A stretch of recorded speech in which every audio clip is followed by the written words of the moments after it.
Hey there, Braves fans. Welcome to another edition of State of the Braves. I am your host, George McNair. I want to ask you guys a question. Who has been talking bad about Austin Riley lately? Because that dude just told y'all to sit down and not worry so much because he had a tremendous series against the Diamondbacks. Now, yes, the Braves have been struggling since the start of the second half of the season coming off the All-Star break. I'm going to get into that. I'm not going to ignore those things, but I do just want to shout out Austin Riley, who I'm sure in his own mind has had a pretty disappointing season, despite being an All-Star. I have no doubt that he's been frustrated throughout much of the season, more downs than ups, probably, it's safe to say. And yet, this series, that dude just broke out in a big way, 4 home runs in 3 games. And, despite the Braves going 2-4 since coming out of the All-Star break, this is a really important and big development that should not be overlooked. Austin Riley getting back to, remember, this guy is a top 10 MVP candidate the last 2 years. For some reason, it's easy to forget that when any player goes through struggles, for extended period of time. But it's a reminder how great Austin Riley can be, how hot he can get. And we know that. We've seen it in the past. It's also a reminder that just baseball is a long season, and guys can go through extended struggles and then turn it around in big ways. I hope Austin Riley is going to have a huge end of July. Maybe it will extend all the way through the rest of the season, and we really will be talking about a second half of dominance for Austin Riley. That being said, right, let's get into some news and then talk about how the Braves have been doing. So the big news of the week is that Travis d'Arnaud got a new contract from the Braves. So coming into this season, d'Arnaud had he was making $8 million this season, and he had an $8 million team option for 2024. And what he gets now, he signs an $8 million contract for 2024 that is guaranteed, and then they tag on another $8 million team option for 2025. I guarantee you guys that if Travis d'Arnaud wanted to go to the open market, he could get a lot more money than this. In fact, the catching market, if you look at free agents going into next year, the catching market is pretty darn weak, and he would probably be the best catcher on the open market. You got a guy who's been an all-star. He's led the team in a lot of ways, been a key cog to a playoff team, to a World Series winning team, and yet he loves Atlanta, and he wants to stay. And it's no secret that he loves Atlanta. But it's still impressive that he's willing to stay and maybe take less money and probably take less playing time. But I think Travis d'Arnaud sees the benefit of playing a little less. This is a guy who's been banged up throughout a lot of his career. He plays a little less, yes, but he also gets to stay a little fresher playing behind Sean Murphy, and they obviously have a really good working relationship as well. It has worked really well this season for both of them. And even if over the course of this contract, Murphy plays a little more and d'Arnaud plays a little less, he is a huge member of this clubhouse. And I know the Braves, to a man, are just really excited that d'Arnaud is going to be back for sure next season and very likely 2025, because as of yet, we've not seen a lot of drop-off in performance for d'Arnaud. And even if he drops off a little bit next year, $8 million for a really solid backup is worth every penny. So, and don't forget, having d'Arnaud there, if Murphy were to get hurt, is a really important thing too. All right, so that's the big news of the week. All right, so how have the Braves been doing? Well, not great compared to the lofty expectations that they have put on themselves. They had this huge month of June. The Braves only lost 4 games in the entire month of June, and yet they have already lost more than that. I think they've lost 5 games in the month of July without playing very many July games. So things have not gone as well in July. I know a lot of people out there, well, maybe not a lot, but certain people out there are panicking, saying, the sky is falling on the Braves season. Okay, let's not be too ridiculous about things. A little perspective is good, guys. The Braves still have the best record in all of baseball, and they won today, right? They pulled out a big win, and these types of wins are reminders of why this team is so great. They are, they never say die, and they have a tremendous offense that can come back at a moment's notice. And particularly now that Austin Riley is going, it just makes that offense that much more dangerous. But yes, it is true. The Braves, coming out of the All-Star break, have lost 4 games and only won 2 games, right? And this stretch, look, I'm going to take, now I'm an optimist naturally anyways, but I'm going to take the very optimistic route here and tell you that this is a blessing in disguise. The exposure of the bullpen a little bit for the Braves and the timing, I think, is more of a blessing than a curse. It's going to tighten the Braves up. It might force Anthopoulos. I don't think he's forced to do anything, actually, really, but it might encourage him. Maybe that's the better word. It will encourage him to make 1 or 2 moves to improve the pitching staff at the trade deadline. It at least gives him the option to do it, right? If these injuries and poor performance were happening in the middle of August, then there's very little that he could do about it. But he can do some things about it right now. But yeah, this 2-4 stretch definitely has exposed maybe one chink in the Braves' armor that needs to be addressed. And yet, the Braves 2-4, but the really good development here is that Austin Riley, the demise of Austin Riley has been greatly exaggerated. He was coming into this series with the Diamondbacks just kind of going along. I mean, yes, he was an all-star, but we all knew that this was his worst season over the last 3 as a major leaguer. And yet, man, he has 4 home runs in this 3-game stretch, 11 RBIs, and look, he just started to relax. He relaxed at the plate. There was a report by Kelly Kroll. Of course, she's one of the sideline reporters for the Braves. I really appreciated this report that he just decided, he was overthinking things. He was doing all these tweaks to try to get right, which he's been doing all season because he just hadn't been performing to his standards. But probably pressing too much. I mean, you start getting into the sports psychology of a long season of baseball and constantly, rolling over pitches or grounding out or striking out. And he just told himself he was going to relax and have fun and go play. And what does he do in the first game of the series against Arizona? He hits 2 home runs. One was just an absolute bomb to center field. But I mean, just getting back to what we know Austin Riley can do. And, he hits 4 home runs in this series. And you just wonder, maybe that's all it takes is him relaxing, having fun, seeing a little bit of success, and it's going to turn his season around. And, it's not guaranteed. He could go right back into a slump. But I don't think that's going to happen. I've been waiting for Riley to bounce back for some time because I just know what he's capable of doing, right? And he's proven it over the last 2 seasons before this, that he is one of, he is a top 10 hitter in the National League, and he can do it, and he's proven it right now.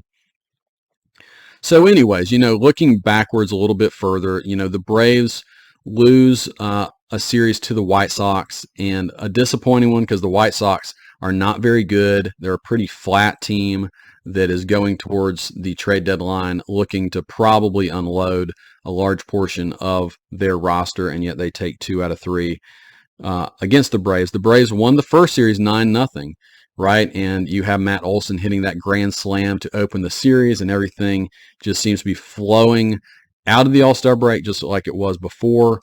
And then you have the Braves dropping 2 out of 3, including a pretty frustrating loss where Strider gives up 5 runs through 6 innings. And then the last game of the series, the Braves weren't really in the game. And so just kind of a dud of a way to lose your first series. I think the Braves had won 11 series straight before that. And then they slide into the Diamondback series and they lose those first two games, starting with probably the weirdest loss that the Braves have had in two and a half decades. It might be accurate to say that. Losing 16-13 to the Diamondbacks. I mean, a Braves team scoring 13 runs and losing is a very odd thing to happen, to say the least. Again, this is the game in which Austin Riley did everything he could. 2 home runs, 7 RBIs in this game. And yet this was the first loss since 1990 in which the Braves scored 13 runs or more and still lost the game. I mean, any Braves fan knows that 1990 was the year before they turned everything around and started going on their historic run of winning division titles. They were a last place team in 1990. They are not a last place team in 2023, and yet this did happen. But pretty much everything that could go wrong went wrong in this game from a defensive and pitching standpoint. I mean, you had really poorly timed errors. You had the Diamondbacks with probably 4 or 5 soft infield hits, the extended rallies, and big hits after those soft hits that extended innings. You had Diamondbacks guys who were 4 for 40 something coming into this game who had 3 and 4 hits apiece. Just everything went poorly in this game. On top of this was the second straight really bad outing for Bryce Elder. Should we be worried about Bryce Elder? I don't think so. But it is a reminder of how razor thin a margin Bryce has. When he is pitching sharp and he's putting the ball where he wants to, he can be incredibly effective. Don't forget, this guy's an all-star. Don't forget, for most of the season, he was leading the National League in ERA, but he hasn't been as good lately, especially these last 2 starts. And he was not sharp again in this one. When he is not sharp and hitting his spots, he is going to get hit hard. That is true. So he knows that, and I'm sure he's going to be motivated to come out of this and start pitching well again. But no one who pitched for the Braves, maybe outside of Joe Jimenez, was very good in this game. Tonkin comes in relief in 2 2/3 innings, gives up 4 runs. Heller, 2/3 of an inning, technically only gives up 1 run. He actually, 2 of Tonkin's runs were off of a Heller 3-run homer that he allowed. Jimenez, an inning pitched, no earned run, so he had the only clean inning. Yates, 1 inning pitch, 1 earned run. Iglesias, a third of an inning, gave up 3 runs. 2 of them were earned. But you go through all of this, right? This is a winnable game throughout the entire game. And who is Snitker putting in here? I mean, all of these guys are the guys that are left. I mean, they're the guys who are healthy in the bullpen, and yet none of them, except hopefully Iglesias is going to start pitching better as your closer, but none of them are guys that you feel super good about. They're not guys that should be pitching high leverage innings, and yet Snitker is being forced to pitch them in these situations because all of his high leverage guys right now are injured. I'm going to get into that a little bit more, but this game is indicative of here's why the Braves are not quite as strong of a team at this moment as they were in June. Game 2 of the Diamondback series, you have just not a lot going on offensively. The Braves lose 5-3. Ozuna and Riley hit solo home runs, but the hits in this game were few and far between, and it just felt like a dud of a game for the Braves. You have Charlie Morton pitching in this game. He's been very good as of late. I will give him credit, but he was not as sharp in this game. Part of the frustration of this game is he had multiple chances to get out of jams. He had some walks. He kept getting into jams, and then on a couple occasions he had 0-2 pitches or 2 strike counts in which he just needed to make one more pitch, and he was leaving pitches, especially that curveball, which is usually pretty good or very good, but just left him over the plate and got hit. And anyways, the Braves end up losing that game 5-3. So that ends up being their 4th straight loss. a lot of frustration going into Game 3. In Game 3, you're not coming in super confident that the Braves are going to win because they're going against Zach Gallen, who has been one of the best pitchers in the National League all year. But you have Spencer Strider on the mound, so you know that with a really good Spencer Strider outing, you can win the game. You're not expecting a lot of offense, though. This was kind of a tale of two games because for the first 6 innings, Strider and Gallen just totally dominated on the mound. Strider had 13 strikeouts through 6 innings, but in the 7th, after the Braves went up with a home run by Orlando Arcia, Strider gives up a 3-run homer to I can't even remember the guy's name. I think he was making his debut in this series. Sorry, I can't remember the guy's name. For the Diamondbacks, he hadn't done much all series. He gets a hanging slider and puts it in the chop house. And so another, it's just frustrating. Strider has been so good, one hanging slider, and you're down 3-1. Heller comes in, gives up an additional run. So the Braves are down 4-1 at that point. You do have a 2-run home run a little later on by Matt Olson, so the Braves are sticking in it. But at one point in the 8th inning, the Braves are down 5-3. Austin Riley comes up and just a huge home run. He hits a 3-run homer to put the Braves up 6-5. Matt Olson comes up, hits his second home run of the day for a back-to-back home run, huge insurance run in the 8th inning. So the Braves go up 7-5 at that point. And then Iglesias, who again, he's been a little shaky lately, but he gets, after allowing a couple guys to get on, he nails down the save. The Braves win this game 7-5. So the Braves salvage an important game. It's always funny when you look at pitching matchups. The Braves pitching matchups just lined up so good for the first 2 games. And then you kind of viewed the third game as a toss-up because of Zach Gallen, and yet the Braves only end up winning Game 3. But, after losing the first 2, we'll certainly take this one. It was, I think, a very big win, stemmed the tide. The Braves have now still not lost 5 games in a row since, I think, 2018. That's a pretty impressive stat. But, yeah, it's a game that you're just very happy to get to and or to get the win in, and it is a reminder. I guess I'm repeating myself, but it's a reminder that the Braves say never die. This is one reason why they've been so good for this entire stretch of division wins and their 2021 World Series win. They just have an air about them where they come up with these types of wins quite often, and even when they've been losing and been on a losing streak, a big game to come up with. And also, again, you just feel really great for Austin Riley. Despite that, right, despite, a positive note, it's still, okay, here's a stretch of 2-4, 4 losses in a row in the middle of those 2 wins. And it is showing you something. It's exposing that the bullpen right now is at its weakest point that it's been all season, and it's not hard to figure out why. 4 really important relievers for the Braves are all down. Dylan Lee has been out for quite some time with elbow inflammation. I think he might be back early August. It's not a guarantee, but you're hoping he's going to be back somewhat soon, maybe kind of close to when Max Fried is supposed to be back. Jesse Chavez is still on the IL remember, he got smoked with a line drive to the leg. The dude is 39 years old, so it's not going to heal as quickly maybe as others.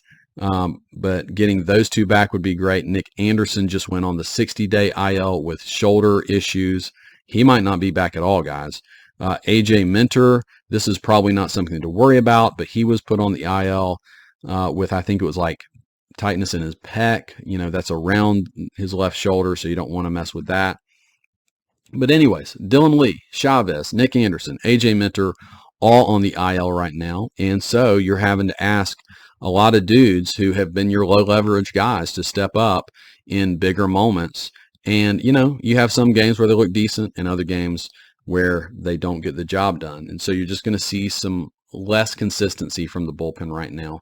And, even though it's not an injury, Raisel Iglesias has not been locked down as the closer recently either. We've had some poor outings from him as well. So you're just seeing a lot more weakness from the Braves bullpen right now than we've seen in the past, especially in June, where everything was just going well. So does this mean Anthopoulos will be forced to go out and get one or two bullpen pieces? I don't think he ever feels like he has to do anything, but it might mean that he goes out onto the trade market and gets one or two guys. It might not be guys that make you super excited. It might be a top guy like a Scott Barlow, but obviously the need is presenting itself, and the opportunity is still there as we have about 10 days before the trade deadline happens.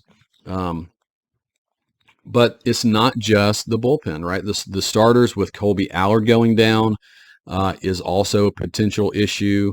So Allard goes down, if you had not heard, with shoulder inflammation. I think this is one where he's going to be shut down. We're not going to see him the rest of the year. Now, were the Braves leaning on him heavily? No, but this is still it's one guy that's in that fifth starter mix that's now gone. It weakens your starter depth a good bit. Of course, I've already talked about it, but you've had two straight poor performances from Bryce Elder. Strider is, for stretches entirely dominant, and then he'll have a start that's a little bit of a clunker. Obviously, I'm not worried about Strider, but it's just, all of these things combined are telling you we might need some more starter depth. Maybe Anthopoulos goes out and gets a starter. I feel it like it's more likely he goes out and gets a couple bullpen guys. We know that Max Fried is supposed to be back soon, and this is where I'm just saying, man, Fried, I'm getting impatient. I need Fried to be back. I know we all feel that way. It was easier to not feel that way in June when the Braves were winning almost every game, but it's becoming more and more evident that the Braves really need Fried back. The Braves certainly are not going to rush him back, but the need is certainly there for him to slide back in and provide the Braves with some really high-quality innings.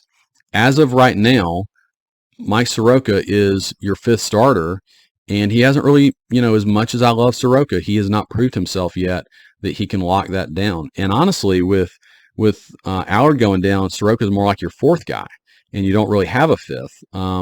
So, you have some guys at AAA who have pitched some innings, but you still start wondering, all right, are you going to go with AJ Smith-Shawver and Soroka the rest of the way here, or what are you going to do? You're going to go out and get somebody at the trade deadline.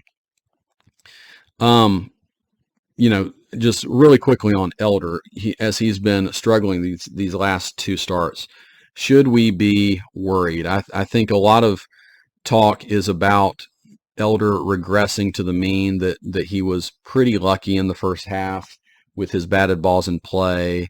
And if you look at his FanGraph stuff, and his expected ERA is supposed to be more like a high 3 ERA guy, and so this is him just kind of regressing back to the mean. I don't totally buy that. I think if he's going right, he's going to exceed his expected ERA, because he's not a strikeout guy, but he's going to get a lot of contact, and typically a lot of weak contact when he's putting the ball where he wants it to go. So Elder, to me, he has good stuff. He just doesn't have high velocity, right? But he has a lot of movement. So when he's able to locate, and a lot of those pitchers are diving from in the zone to out of the zone, you're going to get weaker contact. Right now, his ball is staying in the zone a lot, and it's just going to get hit hard when that happens. So the more sharp he is, the quote-unquote luckier he's going to be with his batted balls in play average. So I think if he's able to correct what's ever going on with some of these pitches, then he's going to get back to where he's been. But I don't, there's no guarantee of that, obviously, and he might continue to struggle for a little bit until he figures that out.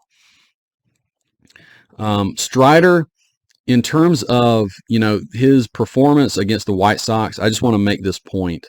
And I've said this in a way before, but everybody sits on his fastball because it's so dominant. You kind of have to sit fastball on him. So his fastball command is super important. And when he is particularly dominant, and this was true more in the D-backs game today, but he's dotting that fastball more in the corners, right? The top corners of the zone or the bottom corners of the zone. And particularly when it's above, where it's more at the very top of the zone, hitters just cannot catch up to that ball. When hitters hit him more, he might be on the corner of the zone away, but it's more belt high. It's like in the middle and in the middle on the corner, I mean. And that's when a batter can, he can get the barrel to the ball more consistently, and he's extending his arms more, and potentially there's more damage to Strider, and you saw that a lot more against the White Sox. I think it just gives the hitter a better chance at some good fortune, and that I think that's where he can give up more runs. And so if he can keep the ball out of that belt high position, then he's going to have more dominance. And you did see that from him today against the Diamondbacks. Again, he just had that one hanging slider that got hit, but he really was not getting hit hard much at all in this game. Only a couple hard hit balls in today's game. So hopefully we'll start seeing that more and more from Strider. That command just gets a little more crisp throughout the rest of the season. During this 2-4 stretch, you also saw a little bit of an issue with Eddie Rosario. He pulled his hamstring at one point in the same game that he made two really bad blunders in left field. Hilliard came in for him for 2 games. Then Hilliard got hurt, contusion to his heel. Felt really bad for Hilliard because he'd barely gotten in any games for a long time. Finally got a shot to play a couple games, then got hurt. So Hilliard is now on the IL. And then just wanted to mention Forrest Wall has been called up from AAA. I believe this is his major league debut. He has not gotten into a game yet. So I hope for just him, he's able to get into a game. This dude is a speedster. If you watched any of spring training, he actually played really great in spring training and probably played good enough on most teams to make the team. The Braves just didn't have a spot for him, but he's played pretty well in AAA this season. Just a speedy dude. 45 has stolen 45 of 49 bases at AAA. So that tells me that he would be a very useful pinch runner in situations like that. I don't know that he's going to see a lot of at bats unless there's some injuries going on, but nonetheless, he is up with the Braves. So if you see Forrest Wall in the game, that's who he is. All right, that being said, Rosario is back in the lineup, and I guess the hamstring pull was not super serious. He has not been incredibly, I haven't heard his name being called with a lot of great at-bats lately, so hopefully Eddie can get back on track as well. I don't think it's a huge slump of his, but I'd like to see him do a little bit more offensively as well. All right, so what do I expect moving forward? The Braves now go into a 3-game series against Milwaukee. They go to Milwaukee. This is not a series in which the Braves' best pitchers are on the docket. Soroka is going to pitch in game 1. Now, hopefully he can bounce back and have his best start of the season. I would love for that. I think it would be big for the Braves if he were able to do that. Game 2, the Braves they have not announced a starter. So again, with Allard going down, who's going to pitch this game? Is it going to be Dodd or Schuster or AJ Smith-Shawver or some other person we haven't even seen yet?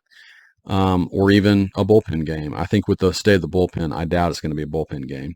And then game 3, it's going to be Bryce Elder. So hopefully he can bounce back after these 2 tough outings.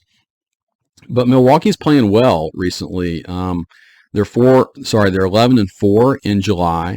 They've won 5 out of their last 6 games, including playing really well against Philadelphia, which we appreciate.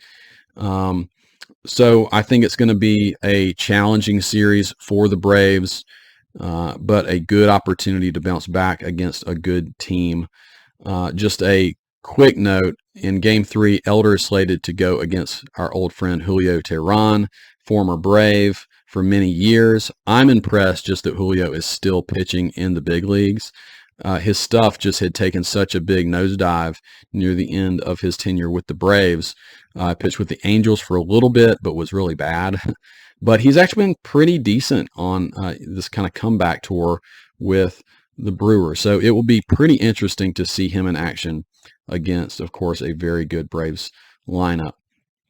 But they go to Milwaukee, and I am really hoping for some sharper pitching performances for the Braves now that we're a little further away from the All-Star break.